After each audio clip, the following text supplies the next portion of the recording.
Final goods and intermediate goods.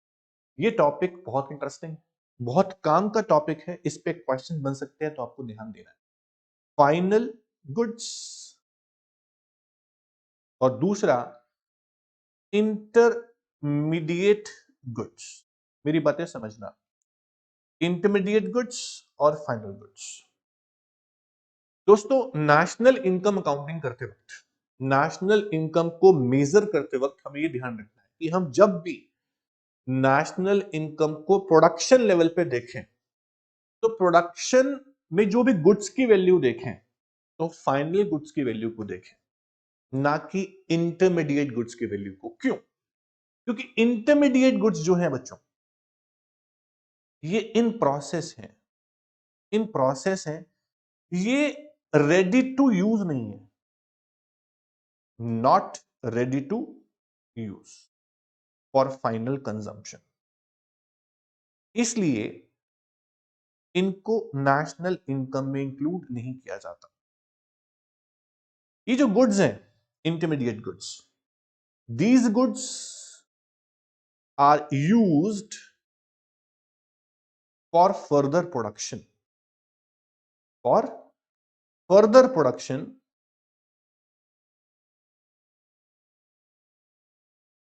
as raw material, as raw material. तो intermediate goods वो goods हैं which are not ready to use.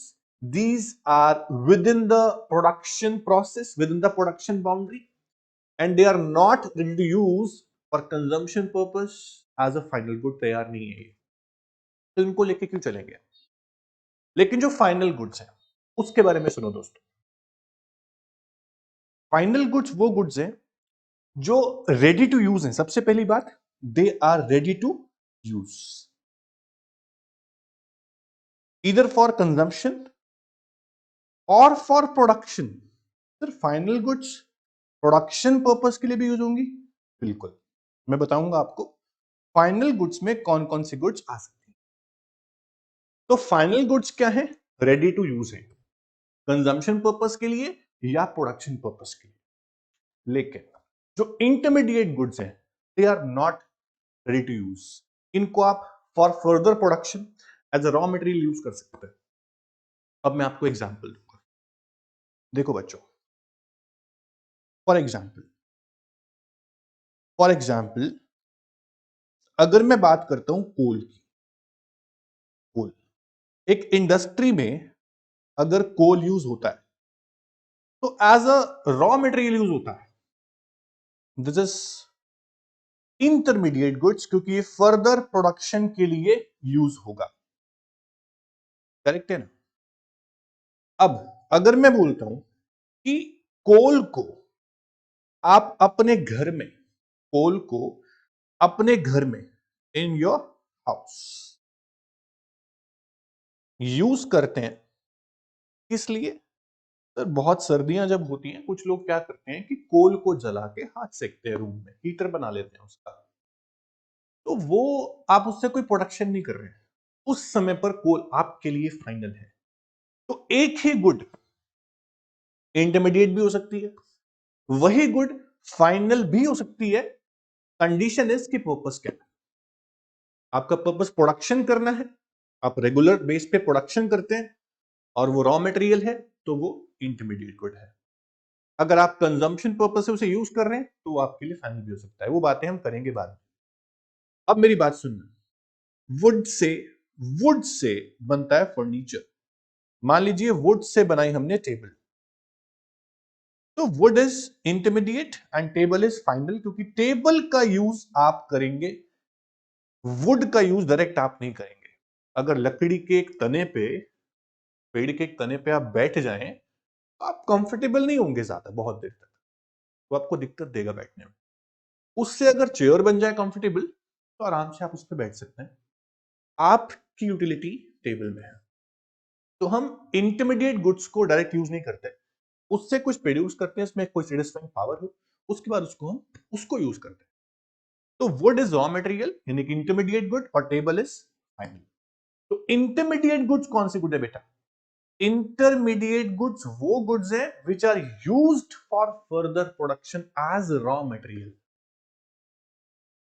Sir बच्चे बोलते हैं machine को भी मैं फर्दर प्रोडक्शन के लिए यूज करता हूं, वो इंटरमीडिएट क्यों नहीं है बेटा? बेटा मशीन में कोई और वैल्यू अब ऐड नहीं होनी, मशीन बन के तैयार हो गई है, मशीन को एज इन्वेस्टमेंट हम यूज करने जा रहे हैं और वो लॉन्ग टाइम तक आपको इनकम देगी, वो आपकी इन्वेस्टमेंट है और वो फाइनल गुड है, नॉट इंटरमीडिएट। हाँ, लेकिन क्वेश्चन आता है एग्जाम में डायरेक्ट, क्या मशीन को भी हम इंटरमीडिएट बोल सकते हैं?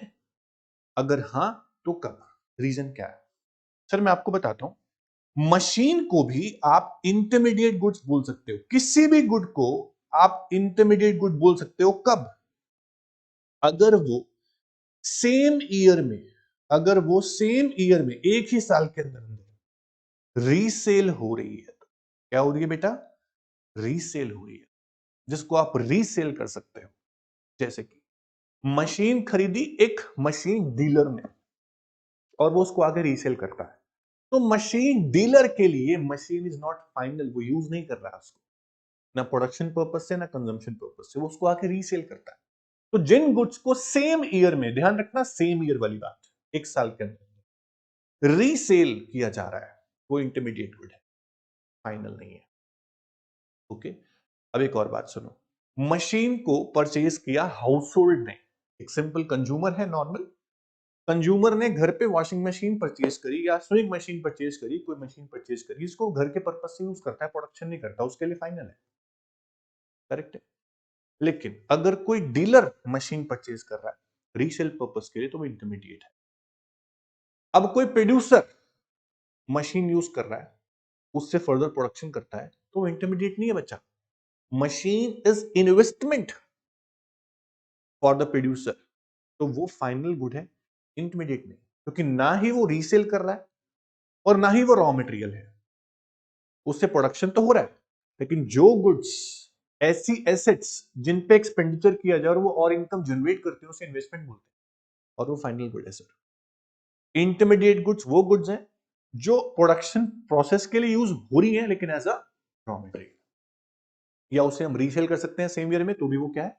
इंटरमीडिएट गुड है। बहुत सारी बातें हैं ध्यान रखनी है, फाइनल गुड्स, इंटरमीडिएट गुड्स। अब मेरी बात सुन, कौन सी गुड्स को आप नेशनल इनकम में काउंट करेंगे बेटा? इंटरमीडिएट गुड्स को या फाइनल गुड्स को? तो हम बोलेंगे सर इंटरमीडिएट गुड्स तो कभी भी इंक्लूड नहीं होंगी, क्योंकि प्रोडक्शन ही नहीं हुआ है। जब ये बन जाएंगी, कुछ इससे और बन जाएगा, उसकी वैल्यू काउंट करेंगे ना। इसकी वैल्यू भी काउंट कर ली, मान लो आपने वुड की वैल्यू काउंट कर ली नेशनल इनकम, वुड से बन गई टेबल, अब टेबल की वैल्यू भी आप काउंट करोगे, टेबल की वैल्यू के अंदर वुड की वैल्यू तो ऑलरेडी इंक्लूडेड है ना, तो वुड की वैल्यू 2 बार काउंट कर लिया आपने, हो सकता है 2 से ज्यादा बार भी काउंट हो जाए, तो डबल काउंटिंग ना हो, इसलिए हम नेशनल इनकम में सिर्फ फाइनल गुड्स जब बन के तैयार हो जाएंगे तब काउंट करेंगे।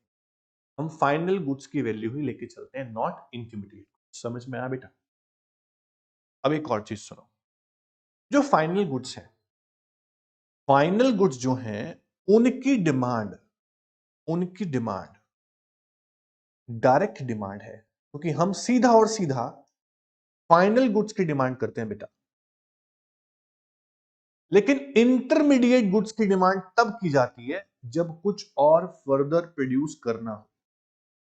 तो जिन गुड्स की डिमांड किसी और गुड की डिमांड को करने के लिए पूरी की जाए, मेरी ध्यान से सुना मेरी बात, जिन गुड्स की डिमांड किसी और गुड्स के प्रोडक्शन के लिए, किसी और गुड्स की डिमांड को पूरा करने के लिए की जाए, वो डिराइव्ड डिमांड है। फाइनल गुड्स बन के तैयार नहीं होंगी अगर इंटरमीडिएट गुड आपके पास नहीं होंगी, तो इंटरमीडिएट गुड्स की डिमांड कैसी है? डिराइव्ड। डिराइव डिमांड मतलब इनकी डिमांड इसलिए की जा रही है क्योंकि हमें दूसरी गुड प्रोड्यूस करनी है, किसी दूसरी गुड के प्रोडक्शन के लिए जिन गुड्स की डिमांड की जाए वो डिराइव डिमांड है। दोस्तों, मुझे अपना घर बनाना है, कंस्ट्रक्शन करनी है, उसके लिए मुझे, मेरा जो डिमांड है डायरेक्ट वो क्या है? मुझे हाउस कंस्ट्रक्ट करना, मुझे घर चाहिए, मेरी डायरेक्ट डिमांड ये है। लेकिन घर बनाने के लिए मुझे रॉ मटेरियल चाहिए, ब्रिक्स चाहिए, सीमेंट चाहिए, सैंड चाहिए, तो ये सब क्या है? ये डिराइव डिमांड है दोस्तों। तो डिराइव डिमांड वो डिमांड है जिसको किसी और की डिमांड को पूरा करने के लिए किया जाता है, और डायरेक्ट डिमांड वो जो आप सीधा यूज करेंगे। तो फाइनल गुड्स की डिमांड इज ऑलवेज डायरेक्ट, लेकिन इंटरमीडिएट गुड्स की डिमांड इज ऑलवेज डिराइव्ड। ये ध्यान रहे बेटा। अब हम डिफरेंस पे आते हैं फाइनल गुड्स के और इंटरमीडिएट गुड्स के। उसके बाद हम पढ़ेंगे फाइनल गुड्स को आप कितनी कैटेगरी में डिवाइड कर सकते हैं। मैंने आपको दो पर्पस बताए, कंजम्पशन पर्पस और प्रोडक्शन पर्पस। दोनों पर्पस के लिए फाइनल गुड्स की डिमांड की जाती है। तो कंजम्पशन पर्पस के लिए कंज्यूमर है, और कंज्यूमर डिमांड करते हैं कंज्यूमर गुड्स की। किसकी बेटा? कंज्यूमर गुड्स की। लेकिन जो प्रोड्यूसर्स हैं, प्रोड्यूसर्स, वो प्रोडक्शन पर्पस के लिए कैपिटल गुड्स की डिमांड करते हैं। मशीन, इक्विपमेंट, टूल्स, इनकी डिमांड करते हैं। तो डिफरेंस करने के बाद मैं पढ़ाऊंगा आपको what is consumer good, what is capital goods, और उसके अलग अलग टाइप्स भी है तो क्या है। तो सबसे पहले पढ़ते हैं difference between final goods and intermediate. With examples पढ़ेंगे। Final goods refers to those goods which are used either for consumption or for investment. मैंने आपको बताया बेटा कि फाइनल गुड्स को आप कंजम्पशन पर्पस से या प्रोडक्शन पर्पस से एज इन्वेस्टमेंट यूज कर सकते हैं, जैसे कि machine, tools, equipment, these are investment. Intermediate goods are those goods which are used either for resale, number one, बहुत इंपॉर्टेंट बात है बेटा, ईदर फॉर रीसेल और for further production in the same year. अगर एक साल से ज्यादा कोई इंटरमीडिएट गुड्स, कोई रॉ मटेरियल आपने जोड़ लिया, स्टोर कर लिया, तो वो इन्वेस्टमेंट बन सकता है। ये बात मैं बताऊंगा आपको आगे। सेम ईयर याद रखो, सेम ईयर के अंदर रीसेल हो जाए या फर्दर प्रोडक्शन आपने उससे कर लिया हो तो वो इंटरमीडिएट गुड है। एक साल से ज्यादा नहीं होना चाहिए, क्योंकि नेशनल इनकम 1 ईयर की हम काउंट कर रहे हैं बेटा। फाइनल गुड्स का जो नेचर है वो क्या है कि फाइनल गुड्स नेशनल इनकम और डोमेस्टिक इनकम दोनों में ही इंक्लूड होती है इनकी वैल्यू। लेकिन इंटरमीडिएट गुड्स की वैल्यू जो है वो ना डोमेस्टिक इनकम में ना नेशनल इनकम, किसी भी इनकम में इंक्लूड नहीं होगी। Neither included in national income, यहां लिख लेना बेटा, in national income, okay, nor in domestic income. थोड़ी सी करेक्शन है, यहां पे आएगा they are neither included in national income nor in domestic income. ये करेक्शन बेटा आप कर लेना, ठीक है। उसके बाद डिमांड, मैंने बताया आपको अभी अभी कि फाइनल गुड्स की जो डिमांड है बेटा वो डायरेक्ट डिमांड है। कौन सी डिमांड है? डायरेक्ट। लेकिन जो इंटरमीडिएट गुड्स की डिमांड है वो डिराइव्ड है, क्योंकि इनकी डिमांड डिपेंड करती है दूसरी गुड्स। दूसरी गुड्स प्रोड्यूस होंगी तो ये यूज होंगी। टेबल जब तक बनेगी वुड से तब तक वुड की डिमांड है, समझ में आ रहा है? तो वुड की डिमांड क्यों की जा रही है? क्योंकि टेबल बनानी है। तो टेबल की डिमांड डायरेक्ट और वुड की demand derived, correct. Value addition, जो गुड्स ऑलरेडी बन के तैयार हो गई है उसके अंदर कोई और वैल्यू एडिशन में क्यों करूंगा? वो तो बन के तैयार हो गई है बेटा। जो गुड्स बन के तैयार नहीं हुई हैं, जैसे कि इंटरमीडिएट गुड्स, वो बन के तैयार नहीं है, उसके अंदर मैं अभी और वैल्यू ऐड करूंगा तब जाके वो फाइनल बनेगी। तो वैल्यू एडिशन मतलब कि जो गुड्स बन के तैयार नहीं है उसमें भी और प्रोसेस करना है तब जाके वो तैयार होगी, वैल्यू भी और ऐड करनी पड़ेगी, बहुत सारी में लगानी पड़ेगी चीजें। तो इंटरमीडिएट गुड्स में वैल्यू एडिशन हो सकता है क्योंकि बन के वो तैयार नहीं है, लेकिन फाइनल गुड्स में कोई वैल्यू एडिशन नहीं होता क्योंकि वो ऑलरेडी बन चुकी है बेटा। तो they are not ready for use, some value has to be added to the intermediate good, तब जाके वो बनेगी फाइनल। उसके बाद प्रोडक्शन बाउंड्री, जो गुड्स बन के तैयार हो गई वो तो प्रोडक्शन बाउंड्री से बाहर है। प्रोडक्शन बाउंड्री क्या होता है? जहां प्रोडक्शन चल रहा होता है, प्रोसेस चल रहा होता है प्रोडक्शन का। अब जो बन के तैयार हो गई है वो तो गोडाउन में चलेगी या शोरूम में चलेगी, लेकिन जो इंटरमीडिएट गुड्स हैं अभी वो नहीं बनी है, वो प्रोडक्शन बाउंड्री के अंदर ही है, अभी बननी है। और तो they are still within the production boundary, और जो फाइनल गुड्स हैं वो प्रोडक्शन बाउंड्री को क्रॉस कर चुके। एग्जांपल है milk purchase by house hold for consumption purpose, तो वो फाइनल गुड है। लेकिन वही मिल्क अगर डेयरी शॉप वाला है, स्वीट शॉप वाला परचेज कर रहा है डेयरी शॉप वाला रीसेल करेगा और जो हलवाई की दुकान है, स्वीट शॉप है, वो उससे स्वीट्स बनाएगा। तो मिल्क एक ही बंदे के लिए फाइनल भी है और दूसरे बंदे के लिए इंटरमीडिएट भी हो सकता है। एग्जाम्पल मैंने दिया आपको उसके बाद कोल का। अगर कोल यूज होता है इंडस्ट्री में प्रोडक्शन पर्पज से तो वो इंटरमीडिएट गुड है, पर आप घर में यूज कर लेंगे तो फाइनल है। ऐसी कार परचेज करी आपने एज एन इन्वेस्टमेंट तो वो क्या है, फाइनल है।